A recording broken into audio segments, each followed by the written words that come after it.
Sebuah kapal perang yang mampu beroperasi tanpa pengisian bahan bakar selama 25 tahun, membawa puluhan jet tempur yang berfungsi sebagai kota terapung yang mandiri. Inilah rahasia besar di balik kapal induk kelas Ford milik Angkatan Laut Amerika Serikat, kapal perang terbesar dalam sejarah peradaban manusia. Bagaimanakah para insinyur mewujudkan teknologi mutakhir ini? Mari kita bahas bersama. Pada masa era Perang Dunia Kedua, kapal induk menggunakan desain dek lurus. Akibatnya, proses lepas landas dan pendaratan tidak dapat dilakukan secara bersamaan karena resiko kecelakaan yang sangat tinggi.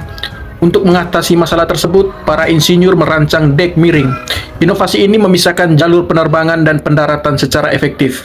Selain itu, struktur menara kontrol digeser lebih ke belakang. Perubahan posisi ini menciptakan ruang operasional yang lebih luas di dek, sehingga kapal mampu memfasilitasi hingga 200 misi penerbangan per hari. Hal yang paling mengagumkan dari kapal berbobot 100 ton ini adalah sumber energinya. Kapal ini tidak menggunakan bahan bakar fosil konvensional, melainkan ditenagai oleh 2 reaktor nuklir. Sistem ini memungkinkan kapal beroperasi mengelilingi dunia secara terus-menerus selama lebih dari 2 dekade. Energi listrik yang dihasilkan pun sangat melimpah, mencapai 3 kali lipat dari generasi sebelumnya. Oleh karena itu, seluruh fasilitas domestik kru, mulai dari sistem pengelolaan makanan hingga pengelolaan pasokan listrik, dapat terpenuhi secara mandiri layaknya sebuah kota berjalan.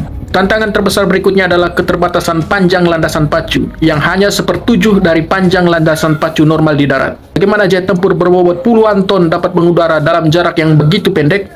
Jawabannya terletak pada sistem peluncur elektromagnetik atau EMALS. Berbeda dengan sistem katro uap yang memberikan tekanan berlebih pada struktur pesawat, teknologi magnetik ini mampu mendorong jet tempur dari kecepatan 0 hingga 240 km per jam hanya dalam waktu kurang dari 3 detik.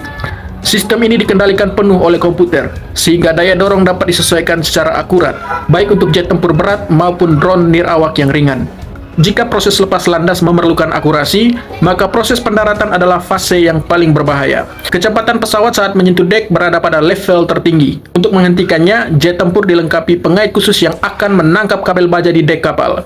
Di bawah dek terdapat sistem canggih bernama Advanced Arresting Gear. Teknologi ini memanfaatkan mekanisme kincir air khusus dan motor generator untuk menyerap energi kinetik pesawat. Hasilnya, pesawat dapat berhenti dengan aman dalam hitungan detik tanpa merusak struktur badan pesawat. Pembangunan satu unit kapal induk kelas Ford ini memerlukan anggaran yang sangat besar dan dirancang untuk masa pakai hingga 50 tahun ke depan. Sebuah mahakaya rekayasa teknik yang mampu mengubah lanskap pertahanan maritim dunia. Jadi guys, menurut kalian, apakah investasi sebesar ini sebanding dengan fungsi strategis yang ditawarkan? Tulis pendapat di kolom komentar dan mari kita berdiskusi dengan sehat.